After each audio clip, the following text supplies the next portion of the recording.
Hello friends, welcome to Target for IQ. I am advocate Sneha Soni. आज हम discuss करेंगे CrPC का नया लेक्चर, नया चैप्टर, जिसमें हम डिस्कस करेंगे chapters relating to information to police and their powers to investigate. ये चैप्टर एक्सटेंड करता है फ्रॉम सेक्शन 154 टू 176। इसमें सबसे पहले हम प्रोविजन डिस्कस नहीं कर रहे हैं, जो प्री के पॉइंट ऑफ व्यू से वेरी इंपॉर्टेंट चीज़ है, दैट इज कि provision related to the initiation of investigation. किस तरह से इनिशिएशन होता है इन्वेस्टिगेशन का, कौन अथॉरिटी है, इसके बारे में डायरेक्टली क्वेश्चन पुट किया जाता है इन प्री। तो सबसे पहले हम देखते हैं section 156 subsection 1 read with section 154 subsection 1। तो इसमें suo motu by SO after lodging FIR कौन कर सकता है? सुमोटो कर सकता है। कौन कर सकता है? एसओ, जब एफआईआर लॉन्च हो चुकी है। देन सेक्शन 154 सबसेक्शन 3 की अगर हम बात करें तो एसपी हिमसेल्फ और on his order if FIR is not launched under section 154 subsection 1। Subsection 1 में अगर एफआईआर लॉन्च नहीं हुई है तो एसपी वो खुद कर सकता है या वो ऑर्डर कर सकता है कि वो इन्वेस्टिगेशन का प्रोसेस इनिशिएट कर सके। देन नेक्स्ट आता है सेक्शन 153 का सबसेक्शन 3। सबसेक्शन 3 बात करता है ऑफ नॉन कॉग्निजेबल ऑफेंसेस का, जिसमें ऑर्डर ऑफ मजिस्ट्रेट होता है। देन वहां से इनिशिएशन ऑफ इन्वेस्टिगेशन आता है। देन इसके बाद section 156 subsection 3 red with section 190। यहाँ पे बात की जाती है कॉग्निजेबल ऑफेंस की on order of magistrate if FIR is not launch. अगर एफआईआर लॉन्च नहीं हुई है तो मजिस्ट्रेट का ऑर्डर रहेगा। देन सेक्शन 158 क्या क्यों अथॉरिटी दे रहा है for initiation of investigation of a cognizable offence on order of superior police officer where FIR has been already launched. तो यहाँ पे ऑर्डर किसका होगा? सुपीरियर पुलिस ऑफिसर का। ये इसीलिए पता होना चाहिए क्योंकि प्री के पॉइंट ऑफ व्यू से डायरेक्ट आपसे अथॉरिटी पूछी जाती है कि under this section subsection who is the authorised person to initiate the investigation. Then next is section 159। अगर 159 में हम अथॉरिटी देखते हैं तो on order of magistrate where FIR has been already launched. Section 173 subsection 3 तो further investigation में इसमें बात की जाती है on order of superior police officer after submission of police report.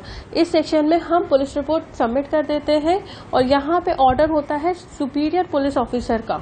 जब हम पुलिस रिपोर्ट सबमिट कर देते हैं तो फर्दर इन्वेस्टिगेशन के लिए सुपीरियर पुलिस ऑफिसर का ऑर्डर होता है। देन सेक्शन 202 की अगर बात करें तो by order of magistrate on complain. यहाँ पे इनिशिएशन कौन करता है? मजिस्ट्रेट ऑर्डर करता है ऑन कंप्लेन। ओके, ये अथॉरिटीज आपको पता होनी चाहिए फॉर प्री। नेक्स्ट अब हम प्रोविजंस डिस्कस करते हैं। सेक्शन 154 सबसे पहली बात, FIR is not defined in CrPC. सिर्फ और सिर्फ एक इंटरप्रिटेशन किया जाता है। एफआईआर की डेफिनेशन आपकी यूपी पुलिस एक्ट में दी हुई है। और कभी भी आप मेंस का क्वेश्चन लिख रहे हैं, आप कभी भी स्टार्टिंग नेगेटिव नहीं करेंगे that FIR is not defined in CrPC. आपको पॉजिटिव वे में आपको उसको लिखना है। नेगेटिव स्टार्टिंग कभी भी मेंस के आंसर की नहीं की जाती है। देन यहाँ पे बात करते हैं फर्स्ट इंफॉर्मेशन रिपोर्ट की। Then information about cognizable offence, ये हेडिंग हमारी डायरेक्ट में दी गई है।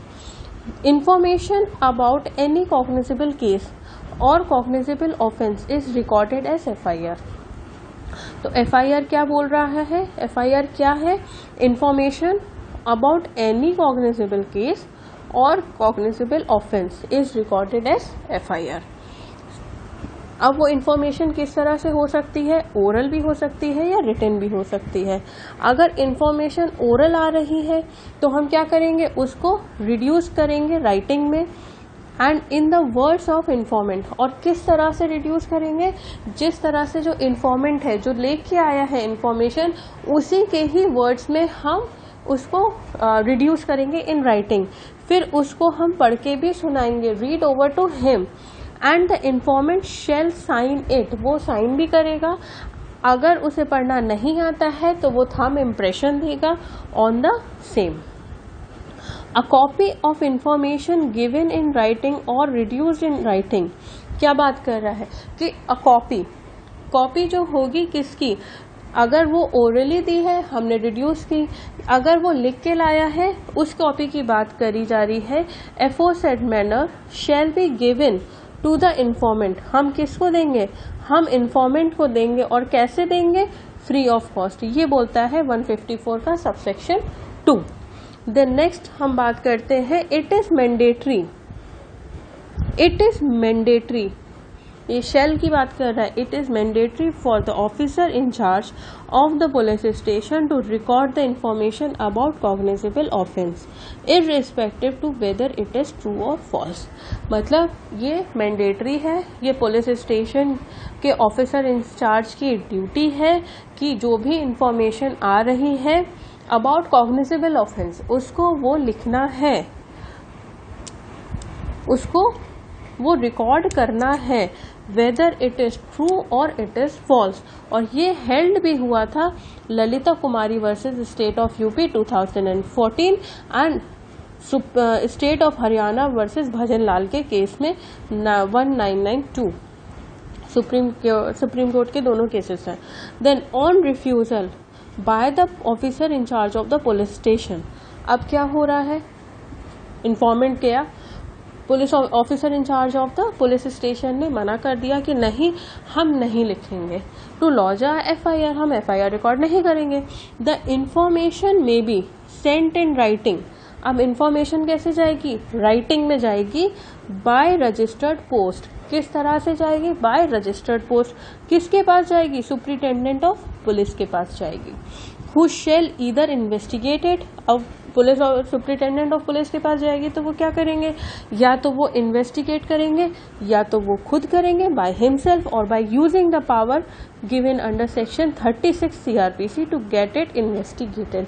36 सीआरपीसी हम ऑलरेडी डिस्कस कर चुके हैं और ये सेक्शन 154 सबसेक्शन 3 ये चीज बताता है। नेक्स्ट आता है कि इंफॉर्मेशन अबाउट सेक्सुअल ऑफेंसेस, जहां पे सेक्सुअल ऑफेंसेस के बारे में इंफॉर्मेशन दी जा रही है, दैट इज रेप के बारे में, तो ये हमेशा कौन लिखेगा, shall police officer, female police officer. Okay, next आता है हमारा सेक्शन 155। 155 बात करता है information about non cognizable offences की। नॉन कॉग्निजेबल ऑफेंसेस की बात कर रहे हैं। अब नॉन कॉग्निजेबल ऑफेंस की किस तरह से होगा, report shall be lodged only in respect of non cognizable offences which have occurred with in the jurisdiction of the police station. यहाँ पे सिर्फ और सिर्फ नॉन कॉग्निजेबल ऑफेंस की उसी की ही रिपोर्ट लिखी जाएगी जो पुलिस स्टेशन की जुरिस्डिक्शन में है।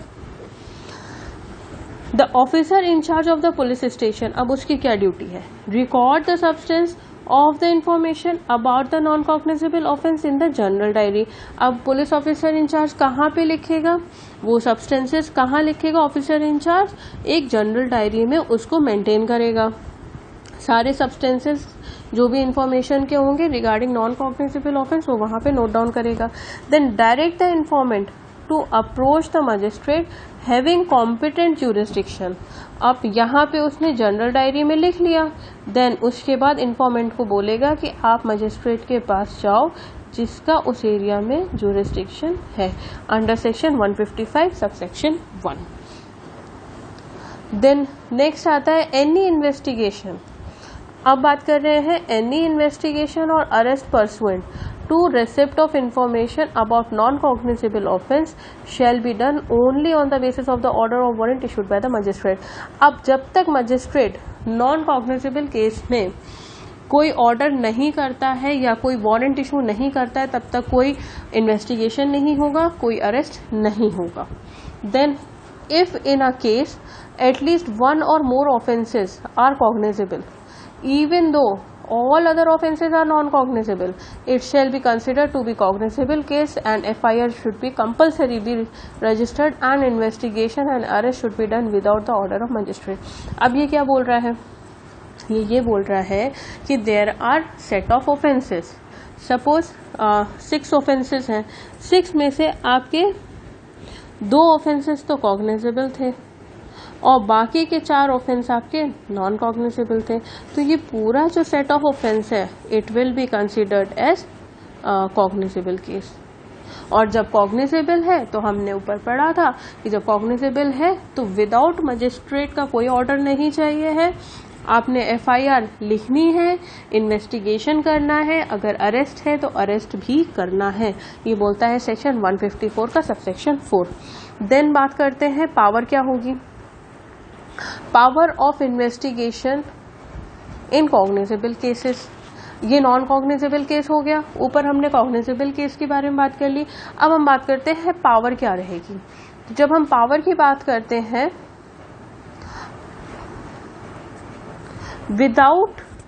Without an order of magistrate the officer in charge of a police station may investigate a cognizable case with in the local limit of the jurisdiction of the magistrate. क्या बात बोल रहा है, ये बोल रहा है कि कॉग्निजेबल केस है, यहाँ पे मजिस्ट्रेट के ऑर्डर की जरूरत नहीं है, पुलिस ऑफिसर खुद इन्वेस्टिगेट कर सकता है। ओके, अब इन्वेस्टिगेट कहाँ करेगा, जो मजिस्ट्रेट का लोकल जुरिस्डिक्शन होगा, मजिस्ट्रेट का जो लोकल जुरिस्डिक्शन होगा उसके अंदर पुलिस ऑफिसर इन्वेस्टिगेट कर सकता है। It means police officer can investigate that cognizable case outside its jurisdiction but within the jurisdiction of the magistrate। यानी कि जो थाने का, सपोज करो ये हमारा मजिस्ट्रेट का जुरिस्डिक्शन है। अब मजिस्ट्रेट के जुरिस्डिक्शन में बहुत सारे थाने होते हैं, तो एक थाने में कॉग्निजेबल ऑफेंस की इंफॉर्मेशन आई। अब उस थाने के जो पुलिस ऑफिसर इंचार्ज है उसके पास क्या पावर है, उसके पास पावर ये है कि जो उसका जुरिस्डिक्शन है, सपोज करो इस थाने का इतना जुरिस्डिक्शन है, लेकिन मजिस्ट्रेट का कितना जुरिस्डिक्शन है, मजिस्ट्रेट का इतना जुरिस्डिक्शन है, तो जो police officer in charge of the police station है वो इतनी जगह पे क्या कर सकता है, वो इतनी जगह पे इन्वेस्टिगेट कर सकता है अपने जुरिस्डिक्शन से बाहर निकल के, लेकिन मजिस्ट्रेट के जुरिस्डिक्शन में रह के। वो मजिस्ट्रेट के जुरिस्डिक्शन से बाहर निकल के नहीं करेगा, वो मजिस्ट्रेट के जुरिस्डिक्शन के अंदर में ही रह के इन्वेस्टिगेशन पूरी करेगा, अपने थाने के जुरिस्डिक्शन प्लस अपने मजिस्ट्रेट के जुरिस्डिक्शन में रह के इन्वेस्टिगेशन करेगा। नेक्स्ट बात करते हैं, any magistrate who is empowered under section 190 to take cognizance of a offence में order investigation of a cognizable offence. जो भी मजिस्ट्रेट अंडर सेक्शन 190 को में पावर मिल रही है उसको कि वो कॉग्निजेंस ले सकता है ऑफेंस का, तो वही ऑर्डर करेगा इन्वेस्टिगेशन के लिए of a cognizable offence under section 156 subsection 3। यहाँ पे एक केस आया था Naman Naman Pratap Singh and others versus state of UP 2018 का रीसेंट केस है। इसमें क्या हुआ था कि एग्जीक्यूटिव मजिस्ट्रेट यानी कि एसडीएम को cannot pass order under section 156 subsection 3 of to register an FIR. यहाँ से इनको ये पावर नहीं दी गई है, एसडीएम को ये पावर नहीं दी गई है। नेक्स्ट लेक्चर में हम लोग प्रोसीजर ऑफ इन्वेस्टिगेशन को डिस्कस करेंगे and thank you so much.